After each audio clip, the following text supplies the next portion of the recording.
Kalian tahu nggak G20 itu apa, Mas? Nggak tahu sih Mbak, tapi banyak bendera-bendera umbul-umbul banyak gitu G20 itu Mbak. Lihatnya di mana, Mas, umbul-umbulnya, Mas? Saya ngeliat di daerah Senayan, daerah kementerian-kementerian tuh banyak bendera-bendera G20 itu Mbak. Kalau nggak, ya setahu saya kayaknya perkumpulan para petinggi-petinggi presiden seluruh dunia. Mbak Felin tahu nggak G20 yang lagi ramai-ramai di Jakarta itu apa? Nggak tahu. Nggak pernah lihat nggak di mana? Nggak pernah lihat. Nggak pernah lihat sama sekali? Iya. Lagi rame-rame di TV pun Nggak. nggak pernah lihat? Nggak. Mas Firmansyah tahu nggak G20 itu apa? Tahu. Taunya gimana nih? Pernah lihat yang baju yang dipakai sama Pak Jokowi, sama lihat spanduk-spanduk yang ada di Jakarta. Tapi tahu nggak isinya tuh G20 itu apa sih? Sepertinya perkumpulan negara-negara.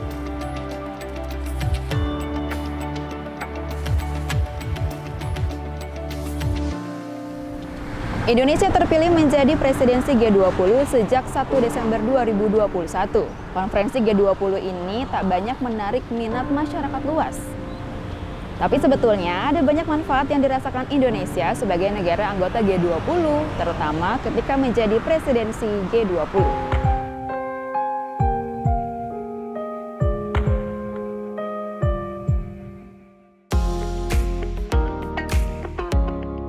G20 ini memungkinkan kita bersinergi dengan negara-negara yang maju dan negara yang berpotensi maju ya. Karena untuk bisa menyatakan kita sudah menjadi negara yang maju tahun 2045 itu kan kita perlu memperkuat persahabatannya. Bukan hanya levelnya regional di ASEAN, tapi juga level yang lebih global. Di situ ada Amerika Serikat, ada China, ada Rusia, ada Uni Eropa, ada Arab Saudi. Ini kan semua merupakan kekuatan-kekuatan besar dunia yang ada saat ini dan diproyeksikan ke depan mereka berperan lebih aktif. So, apa sebetulnya G20? Kita tengok sejarah singkatnya. Dimulai pada tahun 1997 saat Asia Tenggara mengalami krisis ekonomi dahsyat yang menimbulkan jatuhnya nilai mata uang, kebangkrutan, PHK massal, dan kerugian investasi. Krisis ini jadi perhatian internasional dan mengancam negara-negara besar lainnya. Kegagalan G7 turut memicu pandangan akan pentingnya negara-negara menengah yang memiliki pengaruh ekonomi secara sistemik untuk turut serta dalam perundingan perekonomian global. Indonesia menjadi anggota G20 saat dibentuk pada tahun 1999. Di tengah tahap pemulihan setelah krisis ekonomi 97-98. Walau begitu, Indonesia dinilai sebagai negara berkembang yang memiliki ukuran dan potensi ekonomi sangat besar di kawasan Asia Tenggara. G20 terdiri dari G yang berarti grup, dan 20 yang berarti 19 negara emerging dengan produk domestik bruto terbesar, plus Uni Eropa. Pendeknya, negara-negara G20 memiliki kekuatan mencakup 2/3 populasi dunia, atau tepatnya mewakili 60% penduduk dunia, 75% perdagangan global, dan setidaknya 80% perekonomian negara. G20 bukan organisasi internasional, melainkan forum informal. Ini memang hebatnya G20 ya. Strukturnya itu sangat cair ya. Bahasa kerennya tuh loose organization ya. Ada potensi negara-negara tersebut tetap ataupun keluar. Itu tergantung dari kredibilitas yang mereka tunjukkan pada tahun berjalan. Jadi biasanya negara yang ekonominya mendadak turun itu kan malu sendiri diajak. Apa kontribusi mereka bagi G20 kan? Meski bukan organisasi formal, namun isu-isu yang dibahas pada konferensi G20 kerap jadi katalis agenda dunia ke depan.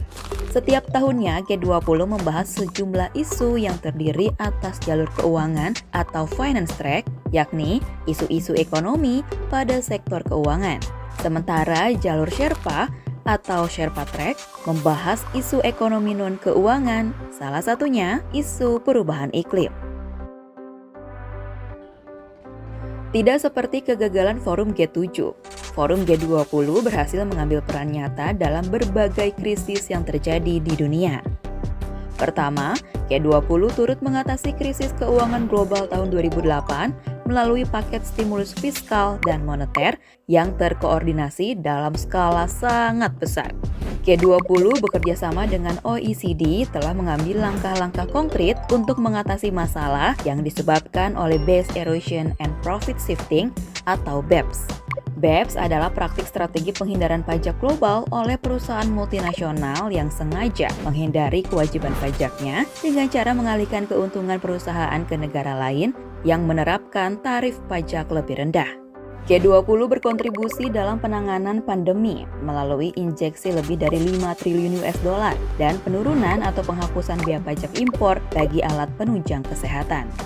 Terakhir, G20 turut berperan dalam isu internasional lainnya seperti isu perdagangan, iklim, dan pembangunan, termasuk mendukung terjadinya Paris Agreement on Climate Change di tahun 2015 dan the 2030 Agenda for Sustainable Development.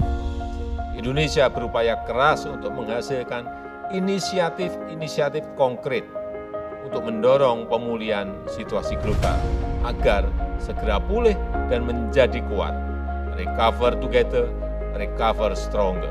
Saya mengundang para delegasi untuk datang ke Indonesia. Untuk pertama kalinya sejak bergabung, Indonesia kini memegang tampuk keketuaan alias presidensi pada G20. Pengamat hubungan internasional Universitas Padjadjaran, Teuku Reza Shah menyebut manfaat yang akan dirasakan Indonesia selama memegang tampuk presidensi G20 ini terdiri dari manfaat kuantitatif dan manfaat kualitatif. Memang ada pencapaian yang kuantitatif dan pencapaian yang kualitatif. Yang kuantitatif itu antara lain seperti pernah disampaikan oleh Menteri Keuangan, akan ada potensi 7,6 triliun. Waduh, ini gede tambahan. Kemudian ada juga potensi sekian puluh ribu tenaga kerja akan terlibat. Sekian puluh potensi ekonomi selainnya yang masuk kategori multiplier ya. Oke, itu bisa dihitung. Bisa dihitung juga berapa konferensi internasional, berapa side event, berapa kunjungan kebudayaan, kunjungan pariwisata. Itu bisa dihitung. Tapi yang tidak bisa dihitung, itu di atas itu sebenarnya. Kemenko Perekonomian memang mencatat G20 berpotensi memberikan dampak pada ekonomi nasional. Di antaranya peningkatan konsumsi domestik hingga 1,7 triliun rupiah, penambahan PDB nasional hingga 7,4 triliun rupiah, serta UMKM dan penyerapan tenaga kerja sekitar 33.000 orang di berbagai sektor. Direktur Eksekutif Next Policy, Fitra Faisal menyebut, manfaat Indonesia sebagai presidensi G20 tidak hanya sebatas nilai ekonomi, tetapi bisa menumbuhkan kepercayaan dunia terhadap Indonesia dan membawa Indonesia menjadi pusat perhatian dunia karena dianggap resilience dari krisis. Saya melihat dampak ekonominya ke depan tidak hanya berasal dari keberhasilan kita ya secara teknis dalam menjalankan pertemuan G20 di tahun ini. Ya memang ada ukuran-ukuran ekonominya, berapa banyak turis yang masuk ya, mereka kan masuk bawa rombongan dan seterusnya. Pasti ada dampak multipliernya gitu ya, bagaimana tenaga kerja yang meningkat dan seterusnya. Tetapi saya melihatnya beyond penyelenggaraan. Saya melihat bahwa ini juga lebih kepada sinyal positif buat investasi-investasi potensial ke depan. Karena dengan menyelenggarakan ini kita menunjukkan bahwa kita bisa, kita mampu, dan kita sudah keluar dari krisis, kita sudah keluar dari masalah terbesar dari pandemi.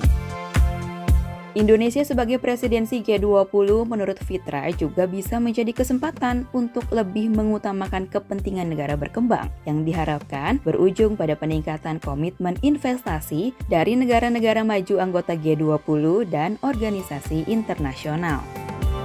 Dan kita memang menentukan agenda-agenda tersebut. Salah satu keunggulan atau keuntungan kita menjadi ketua ya dan menjadi host dalam hal ini, kita bisa kemudian memberikan proposal apa saja yang harus dibahas gitu ya, dan tentu itu sesuai dengan kepentingan negara berkembang, tidak hanya Indonesia ada satu hal, tapi kita di sini juga memainkan peran beyond Indonesia ya, karena kita juga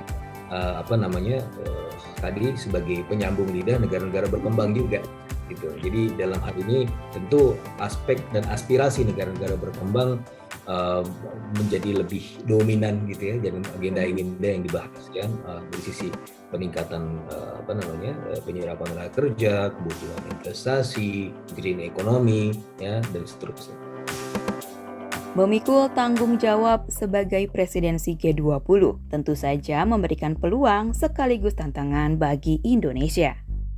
G20 kali ini adalah tantangannya terbesar karena di sini ada konflik yang tengah mengemuka antara Rusia dan Ukraina, ya di mana Ukraina merupakan biar bagaimanapun merupakan proksi dari NATO, dan ini menjadi concern ya sebagian besar orang. Tapi di sisi yang lain ya, hambatan tantangan ini juga menjadi peluang buat kita gitu ya. Untuk Indonesia memang betul-betul mempertegas posisinya sebagai penengah, dan dari dulu kita kan berada di posisi non-blok dan terbukti berhasil menengahi gitu ya konflik-konflik yang ada.